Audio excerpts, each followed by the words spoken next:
da tua palavra. Abençoe o pastor Mateus e que a graça de Deus que cobre a vida dele seja abundante a nosso favor nesta noite. Em nome de Jesus. Amém. Apocalipse, capítulo 7. Devagarzinho a gente vai caminhando. Estamos no capítulo 7, né, meus irmãos? Um terço. Quase um terço. Apocalipse, capítulo 7. Nós iremos hoje do versículo 1 até o versículo 8. É onde aparecem os famosos 144 mil selados do Apocalipse, né? Muita coisa é falado dos 144 mil selados, muita coisa é produzida diante deste número no Apocalipse, mas eu queria mostrar para vocês a nossa compreensão sobre este número, né? Os 144 mil selados. É só lembrando para vocês, no final da última aula, nós falamos sobre o sexto selo e no final eu deixei uma pergunta que o texto deixa. E os 144 mil selados, como eu falei semana passada, é a resposta para essa pergunta. Capítulo 6, versículo 17, termina assim, ó, o sexto selo termina assim, no capítulo 6, versículo 17. Porque chegou o grande dia da ira deles, do Cordeiro e de Deus. E quem é que pode suster-se? Então a pergunta que terminou quarta-feira passada é: chegou o dia da ira. E nós vimos que esse dia da ira, pelos marcos do sexto selo, é a vinda de Cristo em glória. Então chegou o dia da ira de Deus. E qual é o dia da ira de Deus? É o dia da ira. O dia da ira de Deus é o dia da vinda de Deus em glória. Quem é que pode ficar em pé diante do dia da ira? Essa é a pergunta que leva ao texto nos apresentar os 144 mil selados, né? Porque eu falei também e repito agora, só lá no capítulo 8, a partir do versículo 1, é que nós teremos o último selo, o sétimo selo.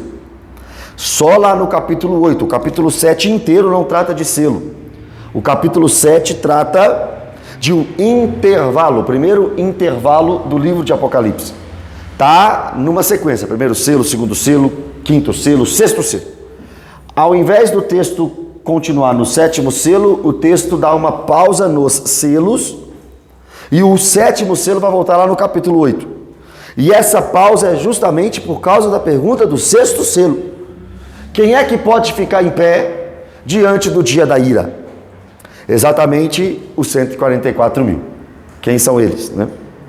O texto diz assim, versículo 1 do capítulo 7. Depois disso, ou seja, depois que ele viu os 6 primeiros selos, depois disso, vi 4 anjos em pé, é Apocalipse 7. Vi 4 anjos em pé nos 4 cantos da terra. Olha para mim. No Apocalipse, o número 4 representa a terra. Nós estamos diante de uma literatura apocalíptica. E lá na introdução, eu disse para vocês, lá quando a gente começou a estudar, que os números no Apocalipse representam coisas.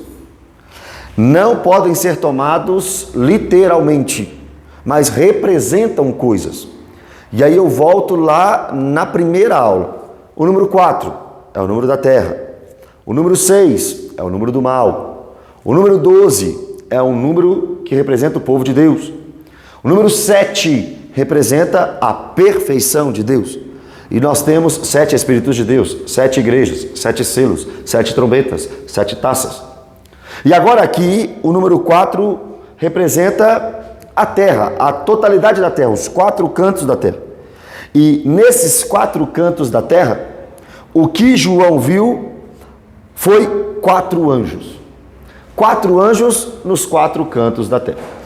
Eu queria só falar com vocês a respeito dos anjos, porque existem algumas dúvidas sobre anjos, né?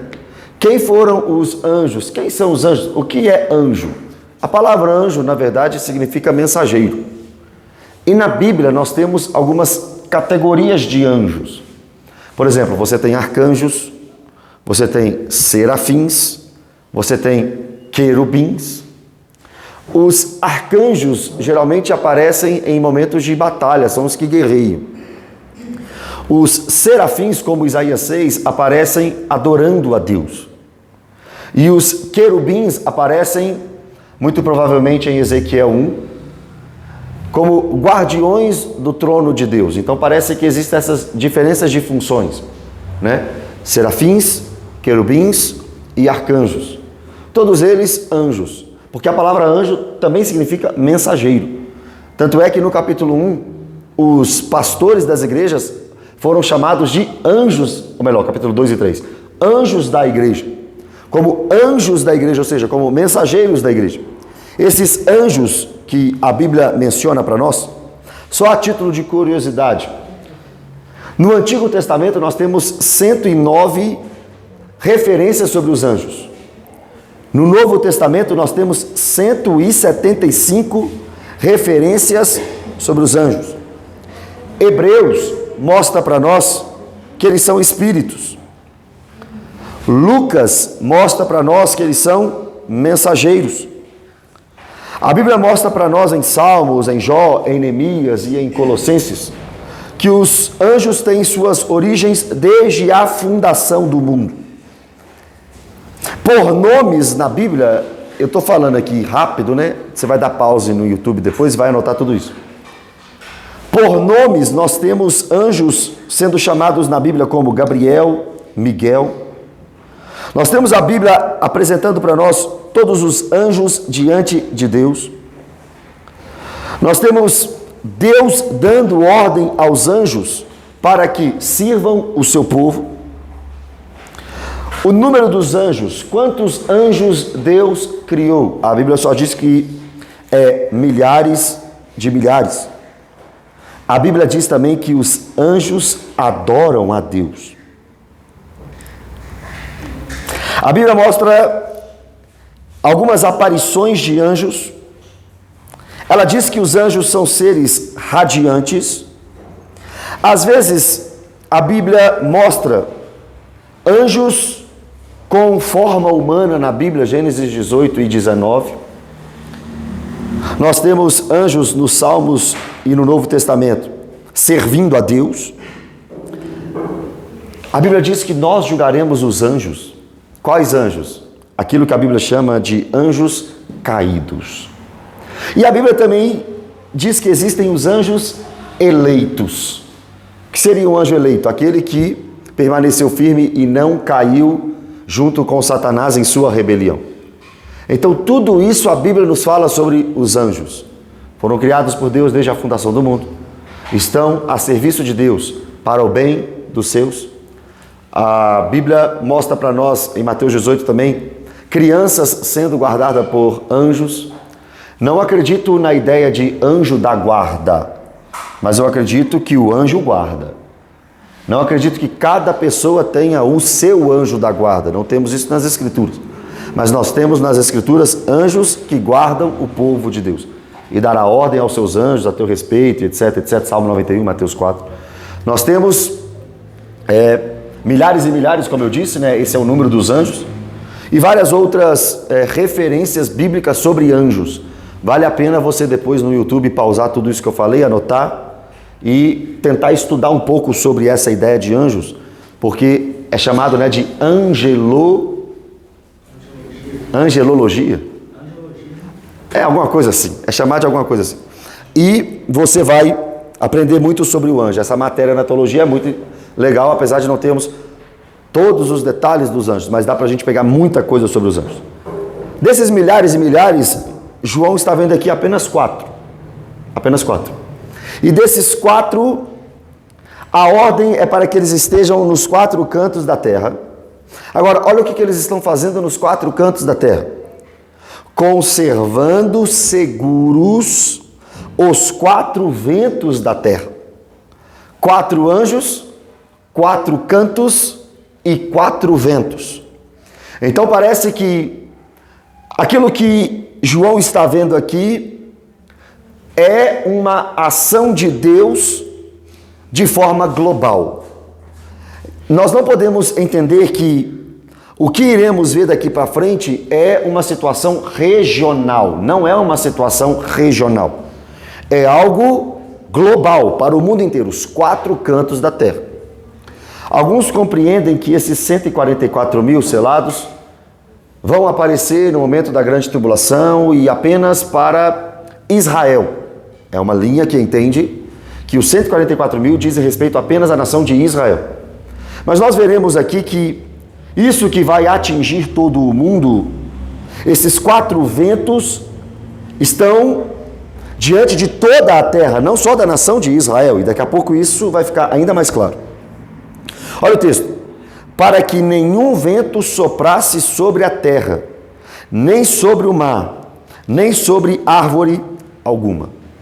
Então, diante dos planos soberanos de Deus, nós temos um vento simbolizando algo que vai atingir toda a terra. Só que isso que vai atingir toda a terra, atingirá toda a terra quando Deus der ordem aos seus anjos para liberar este vento que vai atingir toda a terra. Esses anjos estão aqui como guardiões da vontade de Deus. Vai vir um vento para destruir a terra, para levar a terra, para soprar na terra, no mar e sobre as árvores. Mas esses anjos estão impedindo isso. Olha o 2. Vi outro anjo que subia do nascente do sol. Nascente do sol seria o lado direito, leste, o oriente. Tendo o selo do Deus vivo. E clamou em grande voz aos 4 anjos, aqueles aos quais fora dado fazer dano à terra e ao mar, dizendo: não danifiqueis nem a terra, nem o mar, nem as árvores. Esses 4 anjos estão segurando o vento que vai atingir toda a terra e que vai trazer dano à terra e ao mar. Nessa mesma visão, João vê um outro anjo subindo do lado direito, tendo na mão o selo do Deus vivo. E este outro anjo dá ordem aos 4, dizendo: não danifiquem a terra. A destruição vai chegar, mas não pode ser agora, na visão de João. A destruição vai acontecer. E onde que vai acontecer? Só na nação de Israel? Não, na terra toda. E essa destruição que vai chegar na terra toda, vai danificar a terra e o mar, mas não é para agora. Anjos que estão segurando a destruição. Calma. Não é para agora. E esse anjo que diz isso, está vindo com um selo de Deus. Porque é então 5º anjo. Entenderam o 5º? O que ele viu depois? Porque é então 5º anjo. Que os 4 anjos não podem destruir a terra ainda. Aí vem a resposta. Versículo 3. Até selarmos na fronte os servos do nosso Deus. Maravilhoso. Então, olha que interessante. Eu vou voltar sempre nesse estudo ao capítulo 6, versículo 17. Porque isso aqui que nós estamos lendo, só estamos lendo por causa da pergunta do 17. Quem é que pode ficar em pé diante da ira de Deus? E aí no capítulo 7, a ira de Deus é simbolizada como um vento que vai atingir toda a terra. E que vai destruir a terra e o mar. E esses 4 anjos são mensageiros, falei sobre os anjos, a origem deles e tudo mais, são mensageiros de Deus, mostrando que eles vão trazer a destruição na terra. Só que não pode ser agora. Por que não? Porque tem um outro anjo. Olha como é que anjo está trabalhando para Deus.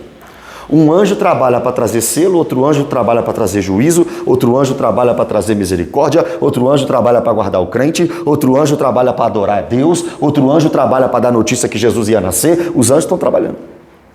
E tem anjos, Apocalipse 4, diante do trono de Deus agora, santo, santo, santo, 4 e 5. Vocês lembram do capítulo 4? O trono de Deus, quem está sentado no trono é como jaspe e sardônio. Em volta do trono, um arco-íris de esmeraldas. 4 seres viventes, 24 anciãos, os anjos e as demais criaturas dizendo santo, santo, santo. Anjo trabalha e trabalha demais. Pastor, eu já vi anjo, eu nunca vi anjo. Na verdade, parêntese, Hebreus 13 diz que quando nós hospedamos os viajantes, os peregrinos, em nossas casas, sem saber, às vezes, nós estamos hospedando anjos, como Sodoma e Gomorra, né? O caso de Ló. Mas eu acredito que Hebreus não esteja dizendo de anjos literalmente, mas sim mensageiros, servos de Deus, que se parecem com os anjos em sua função. Quando nós estamos trabalhando para Deus e somos mensageiros de Deus, nós estamos trabalhando como anjos, como mensageiros. Mais uma vez, é por isso que a Bíblia em Apocalipse 1 chama os pastores da igreja de anjos da igreja. Então nós temos essa responsabilidade de trabalhar para Deus, assim como os anjos estão trabalhando. Nesse momento... Me ajuda aqui. Há muitos e muitos anos, eu participei de um estudo sobre anjos. O Miguel e o Gabriel, qual é o título deles? Miguel é um arcanjo. Eles são arcanjos. O Miguel é mensageiro. Não, é guerreiro, guardião. É o que guarda Israel. E Gabriel, mensageiro. Não, então... Os serafins são os adoradores. E os arcanjos é que Deus dá ordem para nos servir e nos guardar. Tá certo, Bíblia? Não, também? quase. Algumas coisas sim, outras coisas não. Por exemplo, igual eu falei no início, o arcanjo Miguel... E o Gabriel. Isso. O Gabriel eu não estou lembrado se ele é chamado de arcanjo na Bíblia. Se ele é chamado de arcanjo eu não lembro, mas Miguel eu tenho certeza. Miguel é o arcanjo. Daniel 10, Apocalipse 12. Miguel é arcanjo. E arcanjo é um guerreiro. Ele guarda Israel. Não. Segunda pessoa que te falou, né? Não tem isso, ele guarda Israel, não tem isso na Bíblia. Ele é um arcanjo. Agora, serafins, 100%, são os adoradores. Nós sabemos disso por causa de Isaías 6, né? E querubins, sabemos que são guardiões da glória de Deus, do trono de Deus, por causa de Ezequiel capítulo 1, né? E outros textos do livro de Ezequiel. Então, se eu pudesse te falar, talvez eu te falaria um pouco diferente dessa pessoa que te falou, no sentido de arcanjo, quem guerreia, serafins, quem adora, o que adora, e querubins, os guardiões da glória. E nos guarda e nos serve também. Sim, só que quando a Bíblia diz que anjos nos servem, a Bíblia não diz qual é o tipo de anjo. Ela diz que anjos guardam. Então eu não sei se é serafim, se é arcanjo, se é anjo, se é outro. Ela só diz os anjos nos guardam. Entendeu? Por isso que eu não sei se é arcanjo que está nos guardando, se é serafim, se é querubim. Eu só sei que tem anjos voando e descendo neste lugar. Em cima do... Como é que é? No meio do povo, em cima do altar. Tem anjos fortes, tem anjo mais forte, por exemplo. O anjo de Apocalipse 10. Apocalipse 10. Tinha uma pena terra do mar. Um anjo forte. Estava lá. No capítulo 10, nós iremos chegar lá, mostra um anjo forte. Mas não diz que ele é mais forte que os outros. Diz um anjo forte. Pode ser que ele seja mais forte que os outros, é verdade. Só que a Bíblia não diz um anjo mais forte que os outros. A Bíblia diz um anjo forte. Pode ser que ele seja mais forte que o outro. Mas a Bíblia não diz que ele é mais forte que o outro. A Bíblia diz um anjo forte. Entendeu? E a gente pode ter uma visão que esses anjos, por exemplo, o anjo forte de Apocalipse, mas ele tem como que um exército junto dele. Tem, sim. Não é ele um anjo, é um exército. Sim, sim. Então tá certo. Isso. Onde eu parei? Os anjos trabalhando. E os anjos estão trabalhando o tempo todo. E aqui, 2 tipos de trabalho. O primeiro trabalho traz juízo, mas segura o vento. Outro tipo de trabalho leva o selo. Então vem a destruição. Quem é que pode ficar em pé? A destruição está chegando. Quem é que pode ficar em pé? O dia do juízo está chegando. Mas calma, segura. Porque nós temos selos de Deus aqui, ó. Eu quero selar, Deus quer selar um monte de gente. E essa destruição não pode acontecer até que seja na fronte selado os servos do nosso Deus. Aí eu saio um pouco de Apocalipse e pergunto para vocês, qual seria na Bíblia, dentro da Escritura, o selo de Deus? Quem tem o selo de Deus? Ó, vou falar uma coisa aqui, que nós vamos entender só lá no capítulo 13. Não existe a marca da besta? Sim. E alguns entendem que a marca da besta é literal e outros entendem que a marca é simbólica. Só que, independentemente disso, porque nós só vamos falar se é literal ou simbólica lá no 13, A marca é na mão direita e na fronte. E aí alguns entendem que essa marca é literal e outros entendem que a marca é simbólica. Ok? Não tem isso? Lá no 13 a gente resolve isso. No 7, nós também temos uma marca, um selo. Aí eu pergunto para vocês, lá no 13, a marca é de Deus ou da besta? Da besta. No 7, é da besta ou de Deus? De Deus. Número 7, perfeição. Como se fosse. Se lá no 13 há um debate entre literal ou simbólico, no 7 não pode haver esse debate. Porque este selo aqui, que cada um que é selado por um anjo tem, não pode ser simbólico, ou melhor, não pode ser literal, porque a Bíblia me mostra qual é o selo de todo cristão. E o selo de todo cristão não é externo. O selo de todo cristão é interno. Qual é o selo que todo cristão tem? É uma pergunta. Não, o que a Bíblia chama de selo de todo cristão? O Espírito Santo. Abra comigo lá em Efésios, capítulo 1.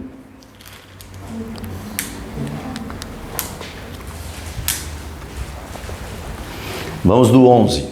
Efésios 1, 11.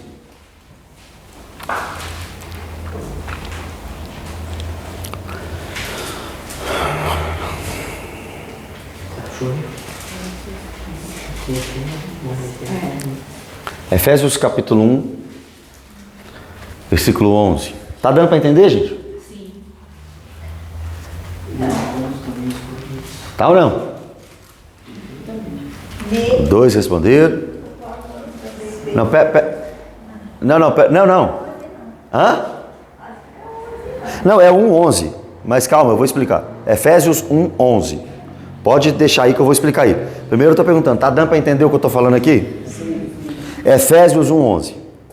Nele, digo, no qual fomos também feitos herança em Cristo, predestinados segundo o propósito daquele que faz todas as coisas, conforme o conselho da sua vontade, a fim de sermos para louvor da sua glória, nós os que de antemão esperamos em Cristo. Paulo está falando de Jesus, e Paulo falando de Jesus diz, nele nós fomos feito herança, nele nós somos predestinados, nele nós somos louvor para a glória de Deus, em quem também vós, em Cristo, vocês, igreja de Éfeso, depois de ouvirdes a palavra da verdade, o evangelho da vossa salvação, tendo nele também crido, fostes selados com o Santo Espírito da promessa. Então olha que interessante, em Cristo nós somos escolhidos por Deus. Em Cristo nós somos chamados por Deus, para sermos louvor de sua glória. Agora, como é que isso se efetiva? Nós somos chamados por Deus e de antemão já aguardamos a Ele e Ele já nos chama e já escreveu o nosso nome no livro da vida. Antes mesmo de nascer, pela presciência ou pela predestinação, o debate não é esse, mas antes mesmo de nascer, nós já estávamos com o nome no livro da vida se somos cristãos. Agora, como é que isso se efetiva na história? No curso da vida, como? O texto está dizendo. Como é que se chega à salvação? Por uma escolha de Deus. É Ele que nos salva. Só que como isso é colocado na prática? Primeiro a gente ouve o Evangelho e crê no Evangelho. E depois que ouvimos o Evangelho e cremos no Evangelho, automaticamente recebemos o Espírito Santo. E o selo do cristão é o Espírito Santo. Tem gente que fala comigo assim, pastor, mas será que eu tenho o Espírito Santo? A pergunta que eu faço é, você creu? Você está selado, marcado. E este selo aqui traz a ideia para nós de propriedade, autenticidade, autoridade e segurança. Eu vou até repetir para você anotar. O que selo simboliza no primeiro século? Primeira coisa, segurança. Segurança.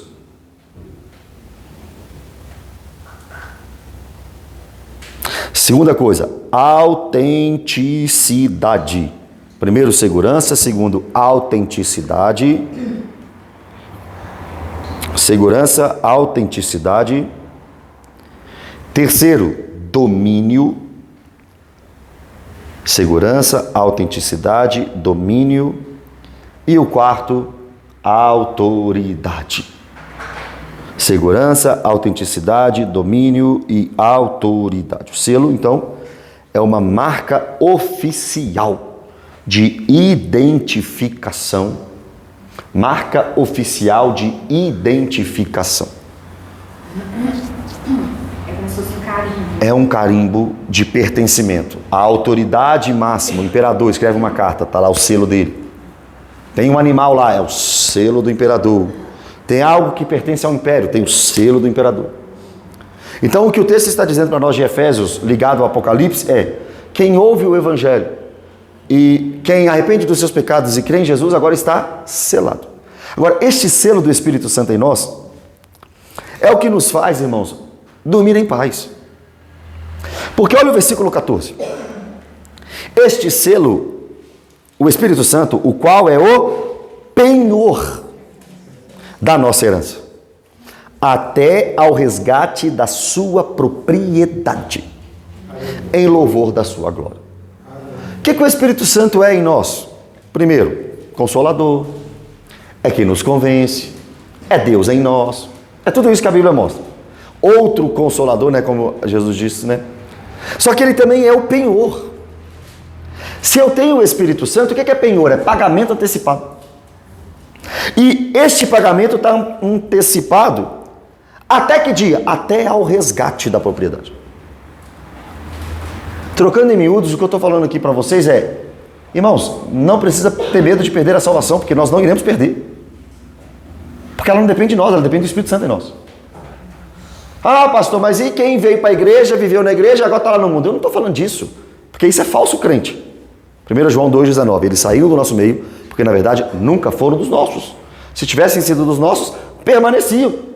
O que eu estou dizendo para vocês é que quem tem o Espírito Santo tem o penhor da herança. É a garantia que eu vou para o céu. Pastor, você pode dizer que vai para o céu? Sim. Por quê? Porque o Espírito Santo está em mim. E é Ele que está me guiando para a salvação, me direcionando para a salvação. Ah, pastor, então vamos ver de qualquer jeito. Se você pensar assim, você nunca foi cristão. O cristão genuíno não pensa assim: ah, já que eu estou salvo, então vou viver de qualquer jeito. Isso é falso cristão. Cristão genuíno quer viver de acordo com a palavra de Deus. João 14:21, aquele que tem os meus mandamentos e os guarda, esse é o que me ama. 1 João 3,6, quem conhece a Deus não vive pecando. Quem vive pecando não conhece a Deus, nem nunca o conheceu. É simples. Agora, se eu tenho o Espírito Santo, eu estou garantido até o dia do resgate. Que resgate? O encontro do noivo com a igreja será tão lindo. Aleluia. Pastor, o senhor não tem medo de Jesus voltar e destruir você? Não, eu não. Ele já pagou por mim. E ainda me deu uma garantia que eu vou. O quê? O Espírito Santo. Então nós somos selados com o Espírito Santo no ato da conversão. Como ouvirão, se não há quem pregue, aprove a Deus salvar o homem pela loucura da pregação. Ontem, prostituta.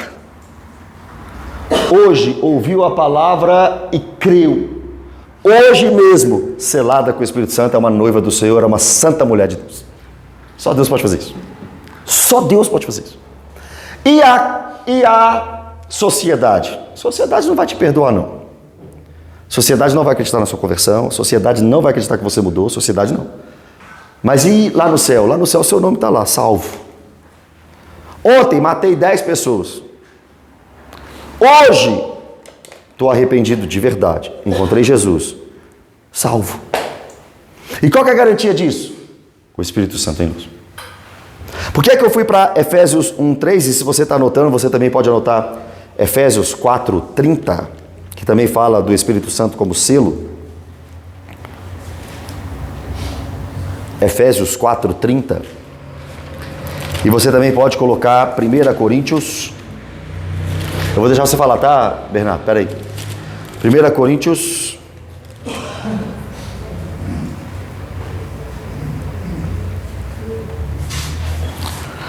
Acho que é 2 Coríntios, se eu não me engano. Deixa eu ver aqui. 2 Coríntios 1.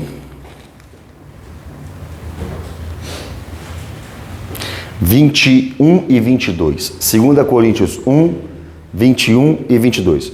Vou repetir. Efésios 1, 13. Efésios 4, 30. E 2 Coríntios 1, 21 e 22. Esses três textos me mostram, na Escritura Sagrada, que o selo de Deus é o Espírito Santo. Efésios 1, 13.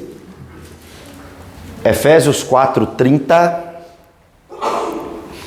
E 2 Coríntios 1, 21 a 22. E aí presta atenção aqui, ó. Voltando para Apocalipse 7. Agora a gente consegue entender. Tem 4 anjos segurando 4 ventos. Esses 4 anjos escuta o outro anjo falando assim: não é para soltar os ventos ainda não. Por que não? Porque esses ventos vão destruir toda a terra. Então deixa a gente destruir a terra logo. Não pode não. Por que não? Porque eu trouxe o selo de Deus. O que é esse selo de Deus? É o Espírito Santo.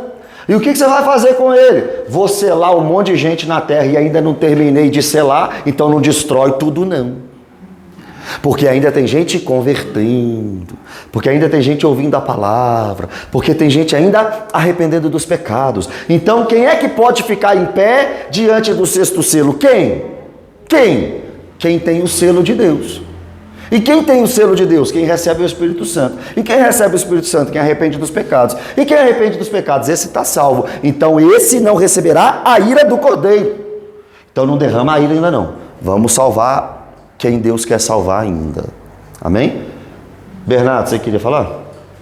Depois, se o senhor puder comentar, talvez no final, falando dessa relação do selo, no sentido da conversão, né, de receber mesmo o Espírito Santo, a salvação, e daquele que pode apostatar da fé, por exemplo, ele entrar numa vida de pecado, largar Deus, ou se encontrar nessa prática, como se citou no livro de João. O apóstata, apostasia é sair. A palavra apostasia significa sair. E a Bíblia promete muita apostasia. Mateus 24, 12, 2 Tessalonicenses 2, 3. Inclusive, nós clamamos, né, e pedimos avivamento. Mas eu creio, assim, num avivamento para a nação de Israel, judeus se convertendo mais, próximo à vinda de Cristo, né? Mas eu não creio em um avivamento mundial. Eu não vejo a Bíblia prometendo isso. Muito pelo contrário, eu vejo a Bíblia prometendo apostasia, pessoas se afastando da fé, né? E isso nós já estamos vendo. E isso é nítido até historicamente, né? Você vê na Europa como era o evangelho na Europa e como é hoje. Tem países na Europa que eram berços de reforma e pós-reforma, principalmente pós-reforma como Inglaterra, que cristão lá hoje é 3%. Que igreja protestante lá hoje é boteco, é bar, literalmente, é boate. Então, assim, Estados Unidos da América. Estados Unidos da América também já está quase um continente pós-cristão, com várias teologias infiltradas nas igrejas, terminando com o que restava de evangelho ali. E isso caminha para a América do Sul também, sem dúvida alguma. Porque tudo que é esgoto teológico dos Estados Unidos, a gente pega. Desculpa, Vitor. Som, tá bom? Tudo que é esgoto teológico da América a gente pega. Isso tudo vai gerando apostasia. Agora, o que é essa apostasia? É o abandono da fé, é o naufrágio da fé, é tudo isso. Só que eu tenho textos na Bíblia que me mostram a segurança da salvação. E eu tenho textos na Bíblia que me mostram pessoas abandonando a caminhada. Como unir essas duas coisas? Eu compreendo e uno essas duas coisas baseado, por exemplo, em Mateus capítulo 7. Que as pessoas estavam fazendo a obra, estavam pregando, estavam anunciando, estavam expulsando demônios. Só que Jesus diz para eles assim: olha, eu nunca conheci vocês. Então, é possível parecer crente, é possível vestir roupa de crente, frequentar lugar de crente, é possível ter carteirinha de membro de igreja e não ser crente de verdade. Esses que apostatam, esses que saem, esses que abandonam. Isso é uma linha teológica, outra linha teológica não. Outra linha teológica pensa que se você já foi salvo, aí você deixou de ser salvo. Você perdeu a salvação. Eu não creio em perda da salvação. Eu creio numa apostasia, demonstrando quem é verdadeiro e quem não é. O verdadeiro cristão permanece até o fim.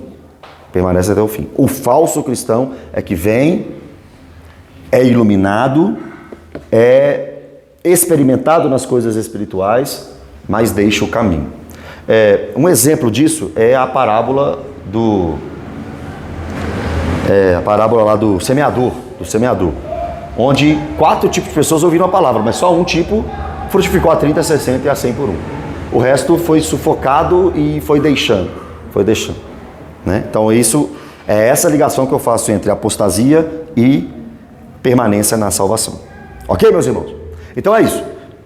Ok, Bernardo?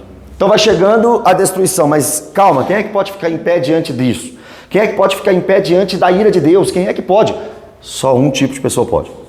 Aqueles que são selados e marcados. Isso é uma segurança que nós temos até o dia de Cristo, o Espírito Santo em nós.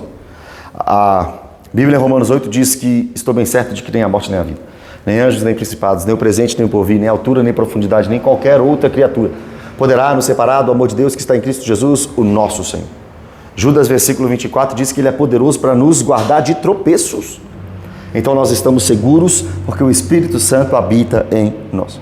Agora, a partir do versículo 4,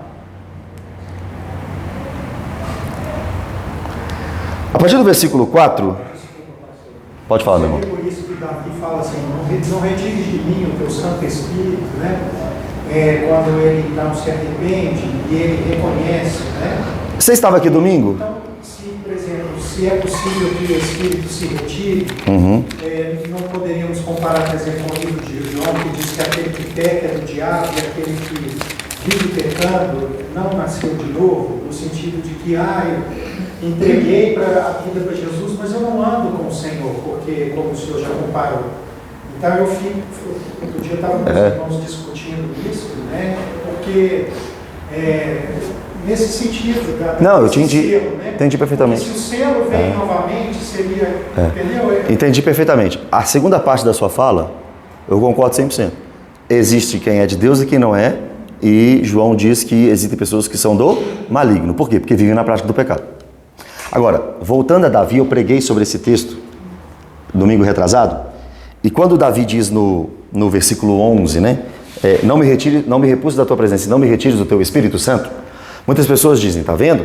Olha como que é possível perder a salvação, porque Davi está dizendo, não me retire o Espírito Santo. Primeira coisa, a atuação do Espírito Santo no Antigo Testamento não é igual à do Novo Testamento. O Antigo Testamento mostra o Espírito Santo atuando na vida de reis, sacerdotes, profetas, juízes, cobrindo pessoas de capacidade, de habilidade, e essa pessoa exercendo o seu ministério, a sua função. E o Espírito Santo se retirava, não fazia morada. A partir de João 7, João 14, nós vemos que o Espírito Santo agora, na nova aliança, faz morada. Esse é o selo. Então a atuação do Espírito Santo no Novo Testamento é selo. A atuação do Espírito Santo no Antigo é habilidade, capacitação. Pastor, mas isso ainda não resolve o Davi, porque ele diz, não me retires o Espírito Santo. Então, na minha interpretação bíblica não retire a capacidade que o Senhor me deu, dada pelo Espírito, de ser rei em Israel, porque o Senhor fez isso com Saul. E eu não quero que o Espírito se afaste de mim como se afastou de Saul. Saul deixou de ser rei, eu não. Agora, eu provo biblicamente que Davi não tinha medo de perder a salvação. Versículo 12, o próximo versículo. Restitui-me a alegria da tua salvação. Ele não está dizendo, restitui-me a salvação. Restitui-me a alegria da tua salvação. Tanto é, que aí eu termino aqui e volto para lá, o versículo 14. Livra-me dos crimes de sangue, ó Deus, Deus da minha salvação. Mesmo depois de um adultério, de um assassinato, Davi não está com medo de perder a salvação. Davi está dizendo, me dá a alegria que eu tinha antes. Dá a salvação. O que ele perdeu não foi a salvação, foi a alegria da salvação. Entendeu? Voltando a Apocalipse 7. Irmão, a dúvida que tiver é para você me interromper e perguntar, ok? Não fica com vergonha, não. Sabia que quem sai burro é quem não pergunta? Essa minha pergunta é muito burra, é muito boba. De jeito nenhum. Bobo é quem não pergunta, sai da aula com dúvida. Quantas vezes eu saí de aula com dúvida? Olha o resultado. Fiquei burro. Vai. Se é uma quantidade de pessoas que serão salvos ou... Não, eu vou falar agora. Do 144? Vou falar agora, a partir do versículo 4. Só quis dar essa base para a gente mostrar quem é o selo. Agora a gente entra de fato no 144 mil. Olha como é que a Bíblia não é um texto apenas para você ler. A Bíblia você tem que estudar. Senão você faz dela o que você quiser. Não é isso? Agora o versículo 4, a pergunta do Marcelo. Então ouvi o número dos que foram selados. Tem gente selada e tem gente salva. Olha como esse texto não pode ser tomado como literal. Se selado é quem recebe o Espírito, então o texto está dizendo o número deles, que era 144 mil. Primeira coisa, nós vamos tratar este número como literal ou simbólico? Eu vou tratar como simbólico. E qual que é a base? A minha base é a literatura do livro. A literatura apocalíptica, que traz para nós números representando coisas. Porque se esse texto aqui for literal, então volta para o capítulo 1 e trata como literal também os 7 Espíritos de Deus. Deus tem 7 Espíritos? Deus tem um Espírito. É o Espírito Santo. Esses 7 Espíritos é um símbolo de completude. Lá de Isaías 11. Isaías 11, refletido em Apocalipse 1, a sua totalidade de alcance. A perfeição da sua onipresença. Né? Esses 144 mil selados aqui me parecem ser um número simbólico. E por que eu digo isso? Primeiro pela literatura e segundo porque seria uma espécie de 12 vezes 12, que é igual a 144 mil. 12 patriarcas, 12 apóstolos, representando o número de Deus do Antigo Testamento, o número de Deus do Novo Testamento. Assim como nós vemos em Apocalipse 21, quando a Nova Jerusalém nos é apresentada com 12 fundamentos e 12 portas. E o texto diz que são os nomes dos 12 da tribo de Israel e também dos 12 apóstolos. Né? Me parece que é isso. Pode ser que seja isso. Por que eu estou falando me parece? Porque quando não é explícito, eu não cravo. Eu estou te mostrando as possibilidades de interpretação. Acredito que os 144 mil selados são um número que simboliza o número de salvos em todas as eras. Daqui a pouco, depois que eu terminar de ler, eu vou tentar provar isso ainda mais lá no capítulo 14. Vem comigo. Agora, o texto está falando das tribos dos filhos de Israel. É verdade. Então, se alguém virar para mim e falar assim, Mateus, eu creio que não. Eu creio que esses 144 mil são pessoas que serão salvas somente lá no período da grande tribulação e somente do povo de Israel. Eu vou falar assim, isso é uma heresia? Não. Não concordo com a sua interpretação. Mas é óbvio que é possível interpretar assim. Porque o texto está falando. Então, quem entende que os 144 mil é um símbolo da igreja que vai ser salva em todo o período da igreja, esses entendem que a igreja passará pela grande tribulação. Agora, aqueles que acreditam que são apenas judeus, esses 144 mil, das 12 mil das 12 tribos de Israel, acreditam que o arrebatamento aconteceu antes da tribulação e a igreja não está aqui no período da grande tribulação. Na teologia é chamado de pré-tribulacionismo e pós-tribulacionismo. Existe essa diferença. Arrebatamento vai acontecer? Vai. Está na Bíblia? Tá. Um grupo de teólogos acredita que esse arrebatamento é antes da grande tribulação. Outro grupo acredita que é junto com a vinda de Cristo em glória, ou seja, a igreja vai passar pela tribulação. Uns acreditam que a igreja não vai passar pela grande tribulação, outros acreditam que a igreja vai passar. Eu acredito que a igreja vai passar. Ok? Pode perguntar, minha irmã. Sim, o capítulo 9 está falando que uma grande multidão. Isso. Então pode ser 140.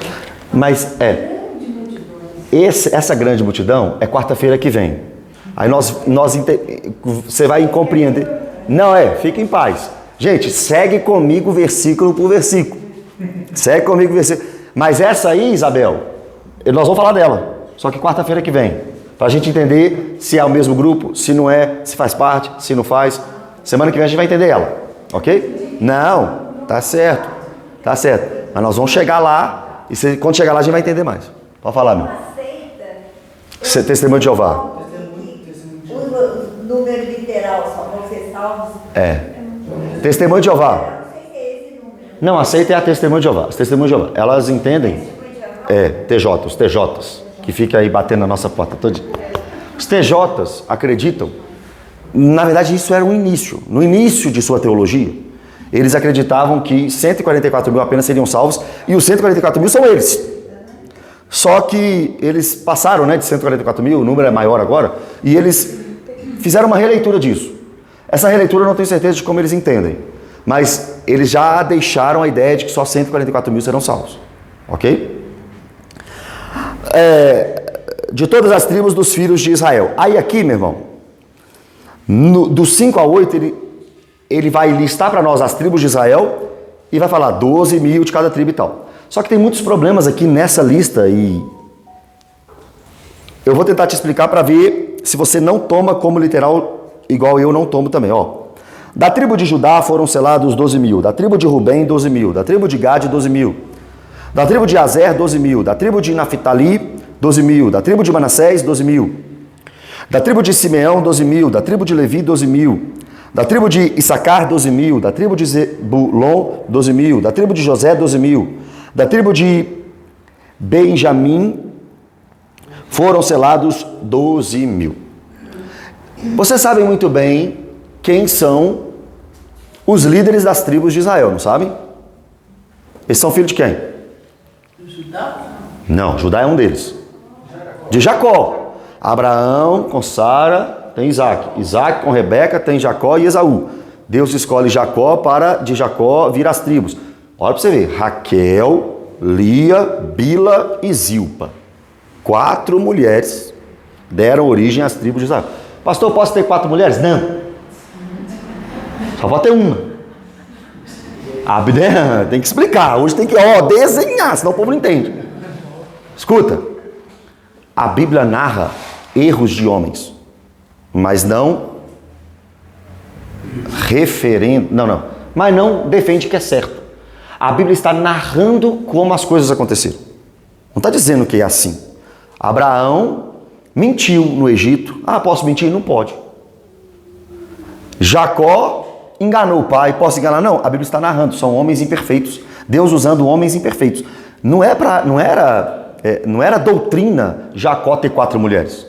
Mas Deus usou 4 mulheres para dar à luz as 12 tribos de Israel. O que eu posso fazer? Eu posso fazer nada. Só leio e aceito. Mas eu só posso ter uma mulher. E você também. Homem. E mulher aqui pode ter nenhuma mulher. Né? Deixa eu explicar. Escuta. Rubem, Simeão, Levi, Judá, Dan, Naphtali, Gade, Azer, Issacar, Zebulon, José e Benjamim. Alguns desses estão citados aqui, outros não. Por exemplo, cadê a tribo de Dan? Não tem a tribo de Dan aqui. Não tem a tribo de Dan. Outro problema que me gera estranheza. Manassés está junto com José. Só que você sabe que Manassés é filho de José. E Efraim também. Efraim não está na lista. Manassés está aqui, José está aqui, mas não era para José estar aqui. A tribo de José foi entregue a Manassés e Efraim. Essa carta, né, o Apocalipse, foi escrito para a Ásia Menor, não tem nada a ver com a nação de Israel, por exemplo. Não me parece ser uma lista literal. O que me parece, não estou cravando que é, o que me parece é que com esse texto mostrando tribos, o que o autor quer mostrar para nós é pessoas de todas as tribos, línguas, povos e nações serão escolhidas e seladas, salvas. Não me parece ser algo exclusivo da nação de Israel. O que me parece é que de todos os povos da terra, nós temos pessoas sendo seladas. Eu fecho o meu argumento disso lá no capítulo 14. Aí eu preciso que você vá comigo no 14, porque o 14 vai me dar mais características de quem são os 144 mil. E será que são apenas judeus? Olha só o que o versículo 14 diz para nós. Perdão, capítulo 14, versículo... Vamos do 1, né? Vamos do 1.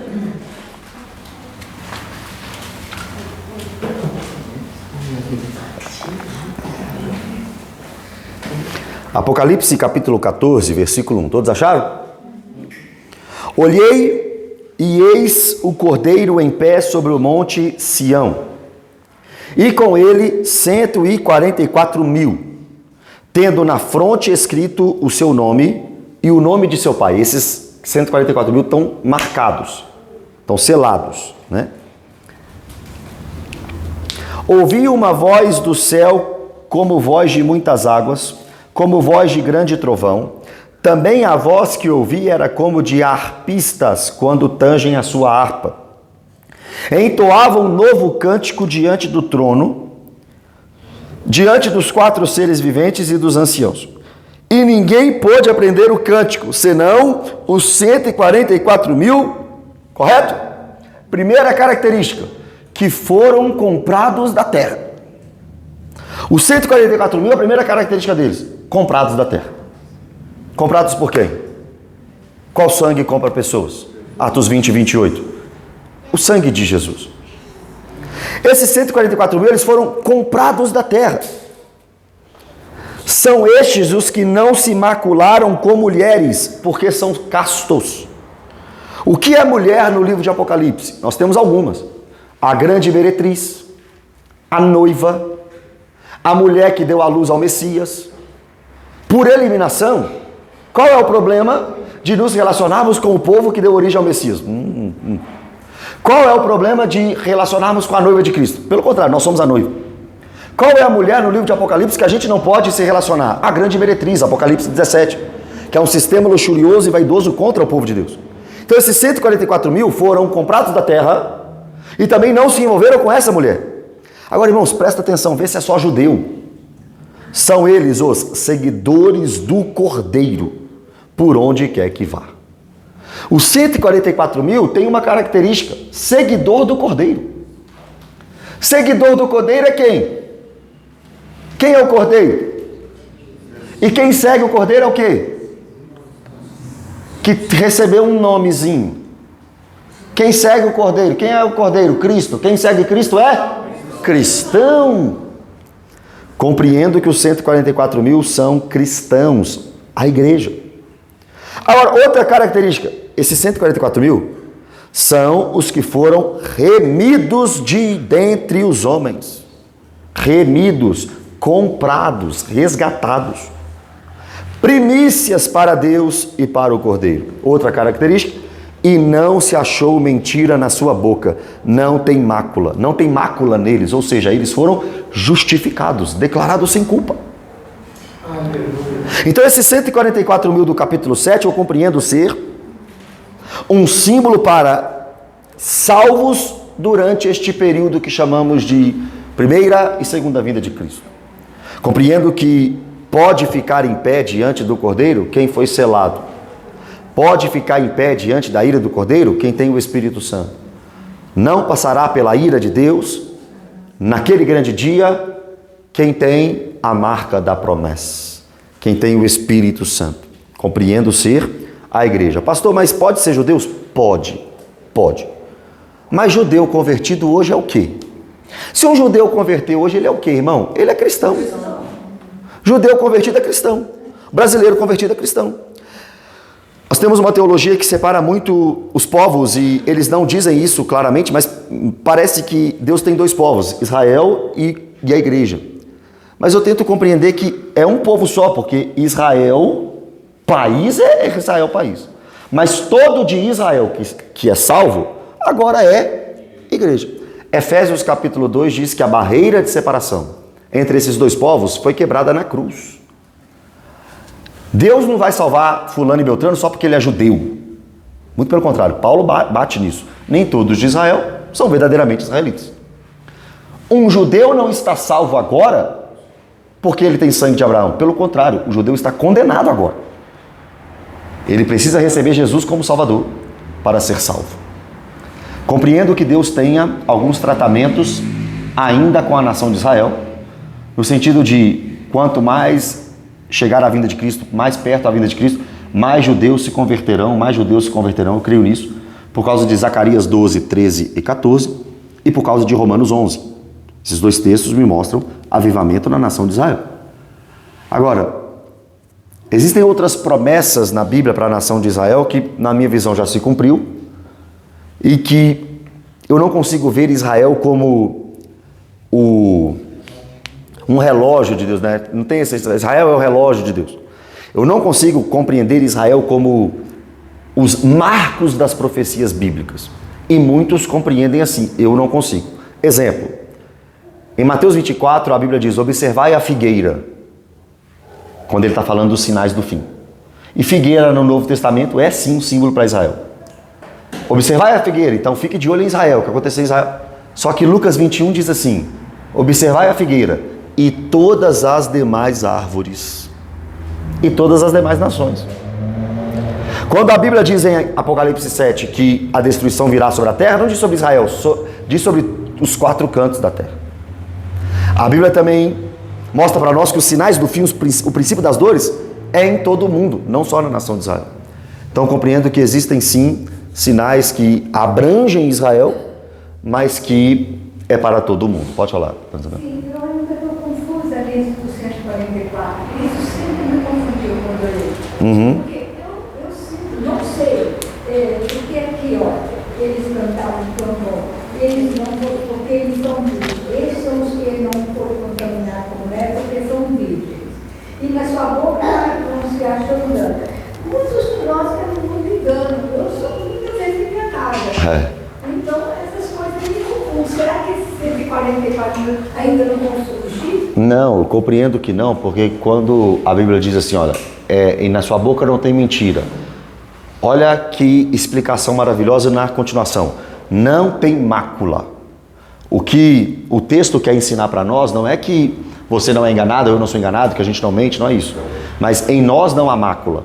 Olha que interessante a justificação pela fé. A senhora peca? A senhora peca? Peca.